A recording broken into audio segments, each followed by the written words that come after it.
it wasn't a stupid conversation. Right. Too soon. That's so Amazing. You know one thing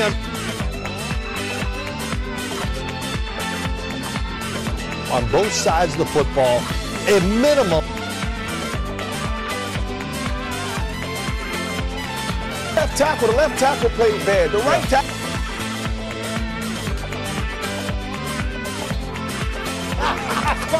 Wait,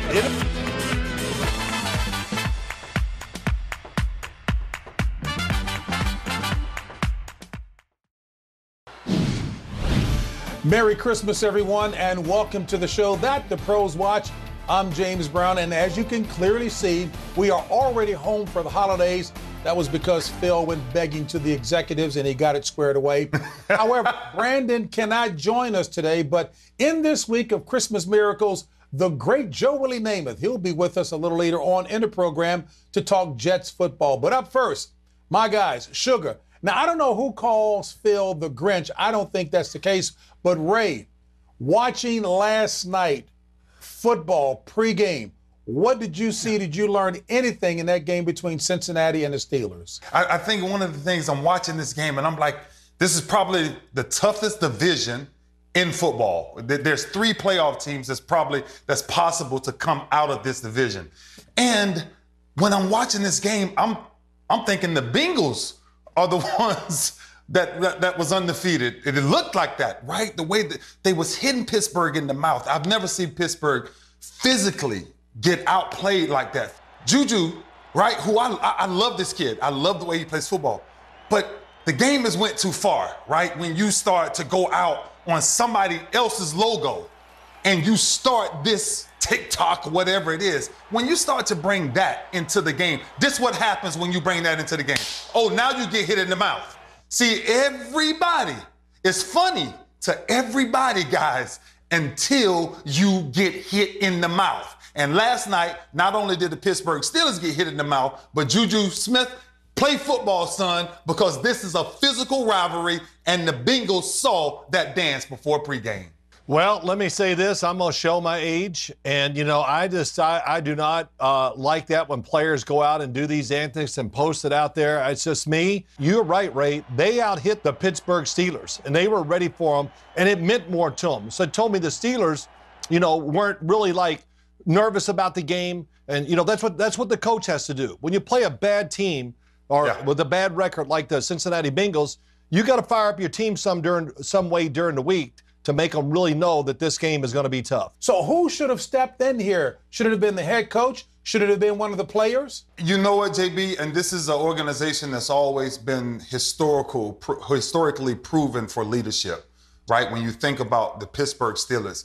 But when you think about what Mike Tomlin brings to the table, Mike Tomlin has to address this issue.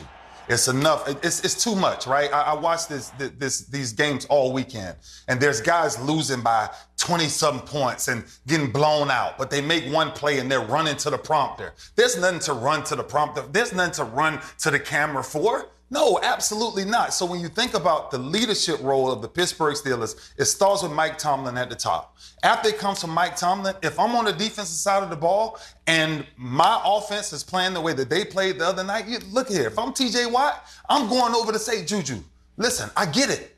I get it that you want to follow you want to know all your followers on Instagram and TikTok and all this stuff. But we have a business. We have a mission. And Cam Hayward, same thing. These leaders on defense has to get with these talented young guys to say, listen, it's bigger than you. It's bigger than how many followers that you can generate online. Let's play Steeler-style football, guys. And that's what the Pittsburgh Steelers got to get back to, and it must start at the top with Mike Tomlin. Yeah, Ray, I agree. It's either got to be Mike Tomlin, and I think about that football team. Nowadays it's tough for players sometimes, I think, to speak up to other players, but Cam Hayward's the guy. I mean, listen, he is the leader of the team, one of the best players, been there forever playing defensive tackle. And listen, I saw him walking off the field last night, and I could tell he was wanting to talk to somebody, and it wasn't going to be nice, that's for sure. But the Steelers, the way they're playing, that short passing game, all that has not worked. We've seen it. What they're doing, they're putting their defense, which is minus 4 linebackers. They're down 4 linebackers. So that's the heart of their defense, what they depend on, the blitz cause pressure. They're out. And then what the offense is doing, they're making the defense stay on the field all the time. And for the last 3 games against Washington, Buffalo, and then last night against Cincinnati, the defense tires out because of the style of offense the Steelers are now playing.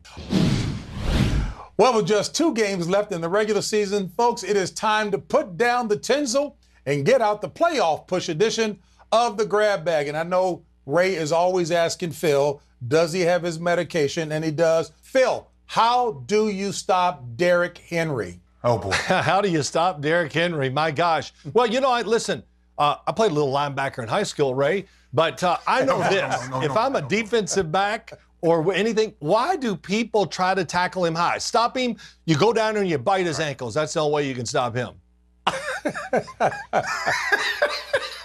Phil, when you was playing linebacker, you were not wearing pads back then. It's a totally different game. So listen. The only way, JB, to stop Derrick Henry it's almost impossible in today's league, right?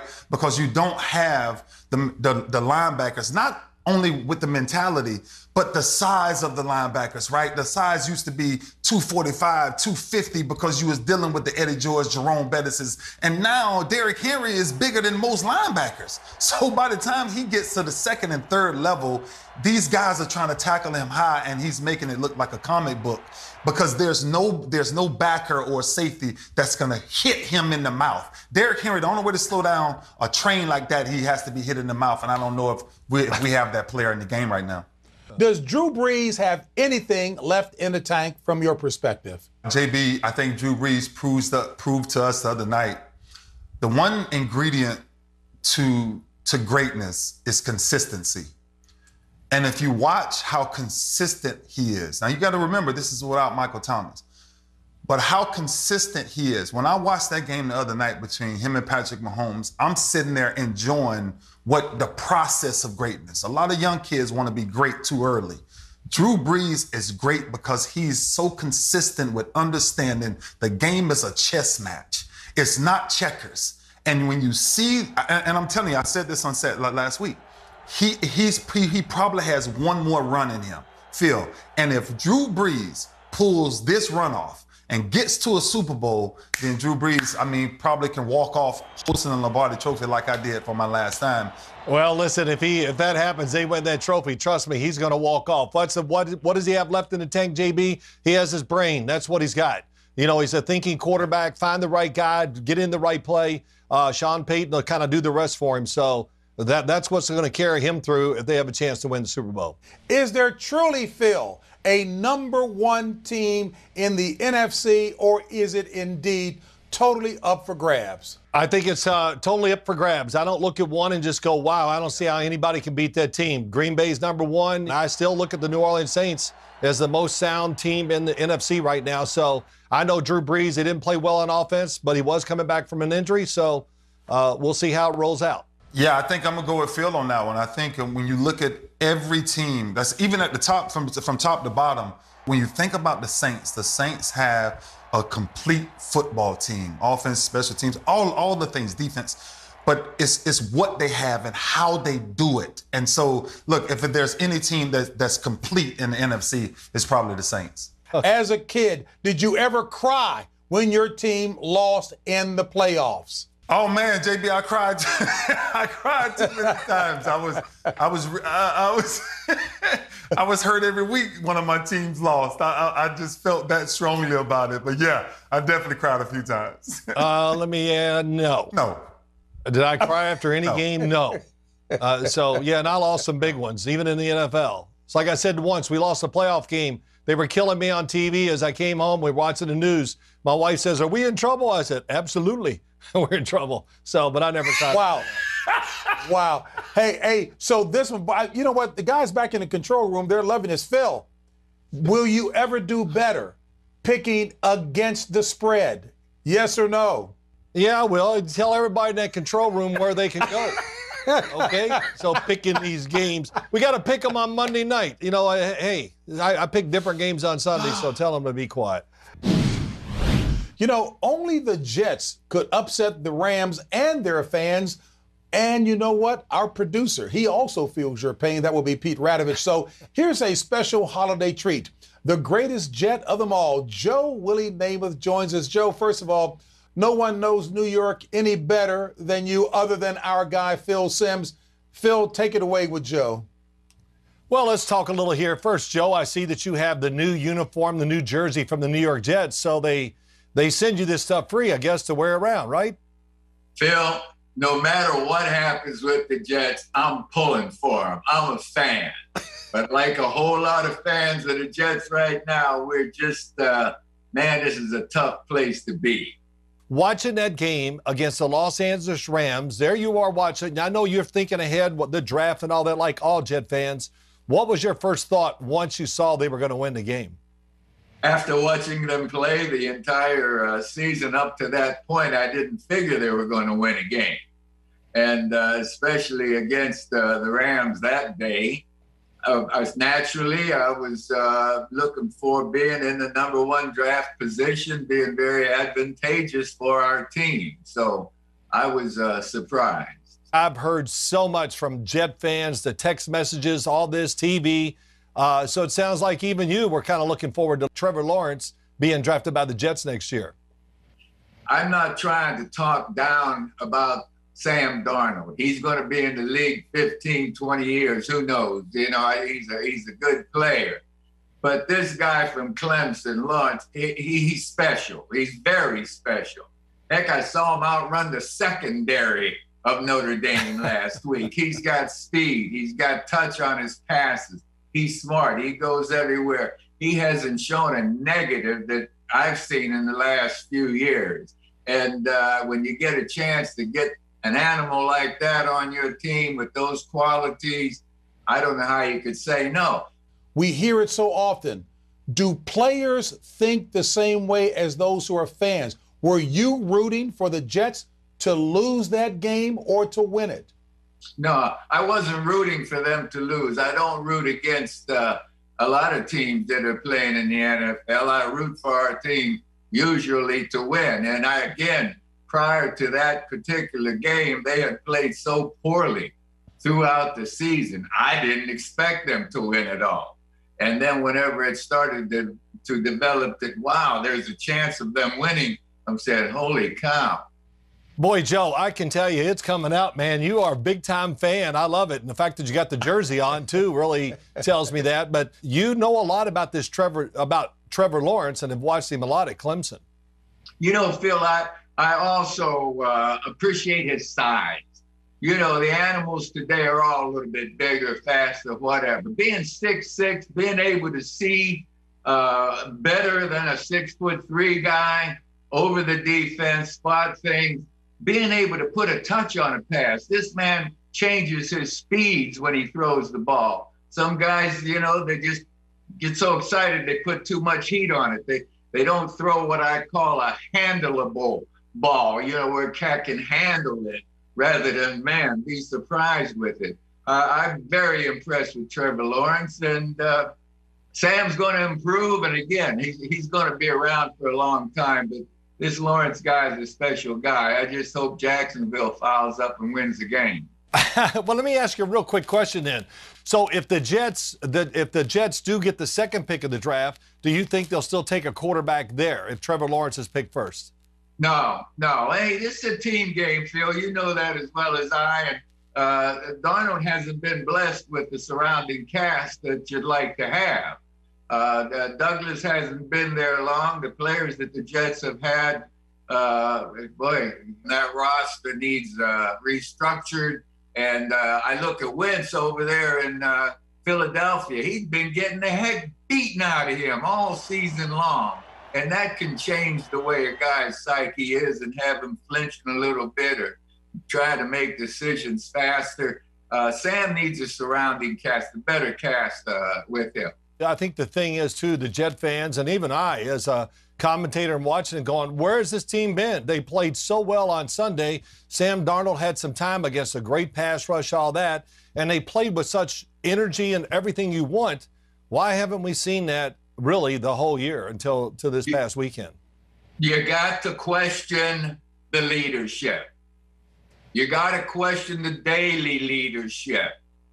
The coaches. I see where the coach called the blitz, against the Raiders, and the guy was beaten. I blamed it on the player, first of all. And then I hear about the history of Coach Williams' pressure and putting blitzes on in a given situation like that. He typed himself or whatever. But the leadership, the coaching staff in its entirety has to be looked at, because I believe the players try hard every play. They're getting evaluated, and in the locker room, teammates can look around that locker room and know who is focused in the meetings, in practice, and in games. They can recognize the guys that really want it.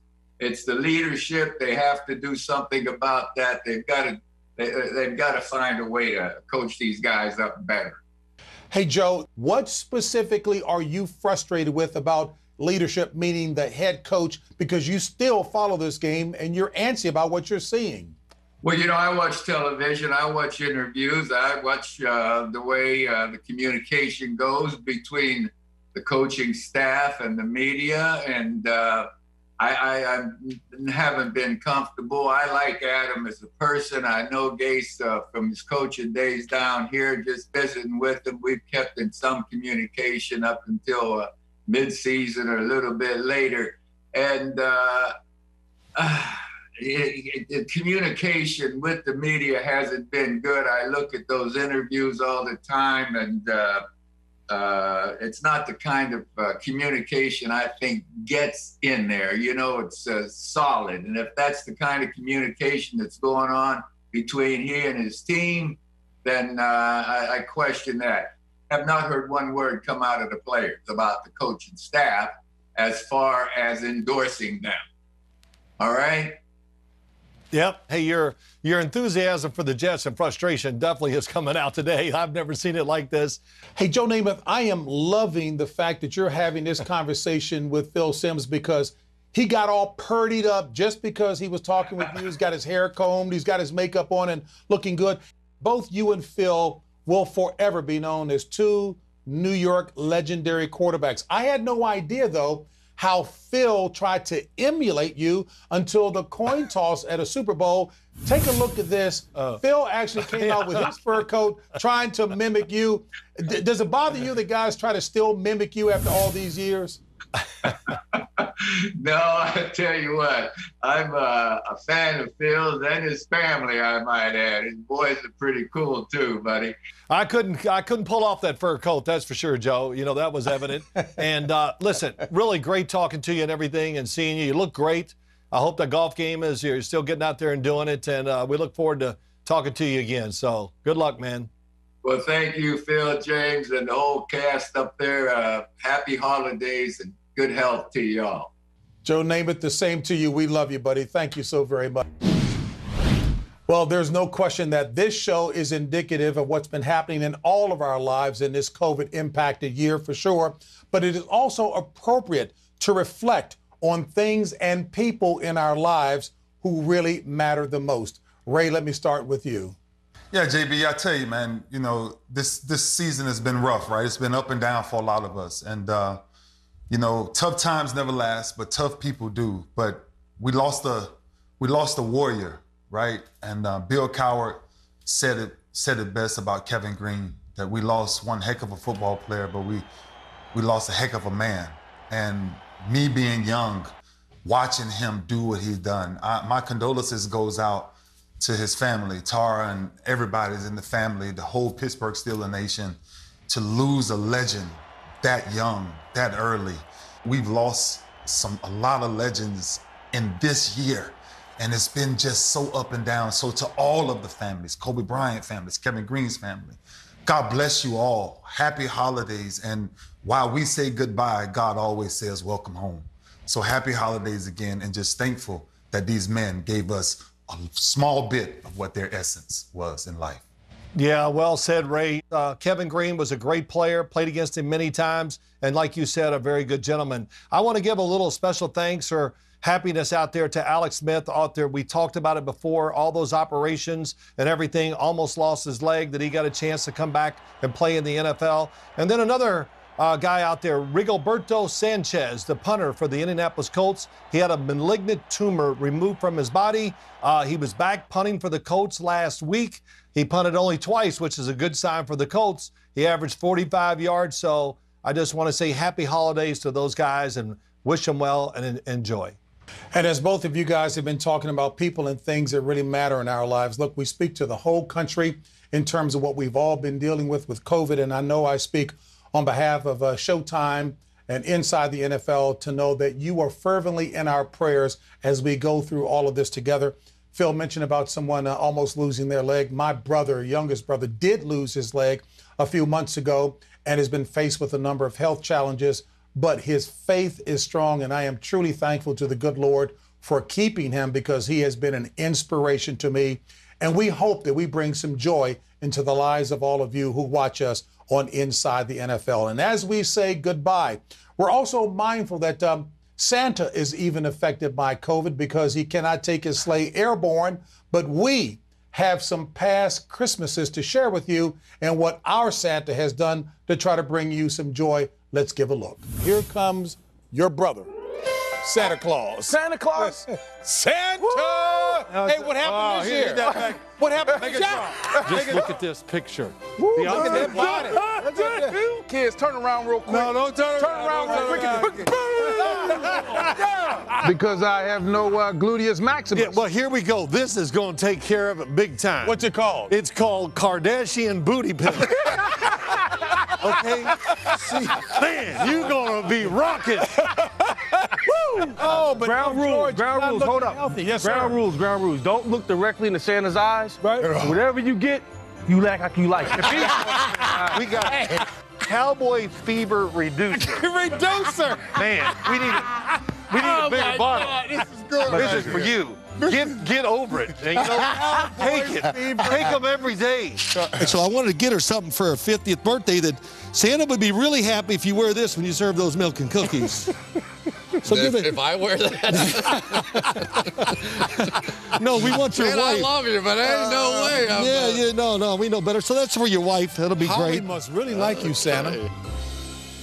Oh, boy, I miss being Santa out there. You know, hey, I liked it, though. I was a big, chubby Santa, then I got in shape, and I don't know. I kind of hear there might be a chance he might come and give us some late Christmas gifts next week. That's just a little rumor I've heard, so we'll see. A lot of fun, you know, doing all that. I'm glad they cleaned up some of those things. I gave that 90 to Chris Collinsworth. We didn't say what I really said on air.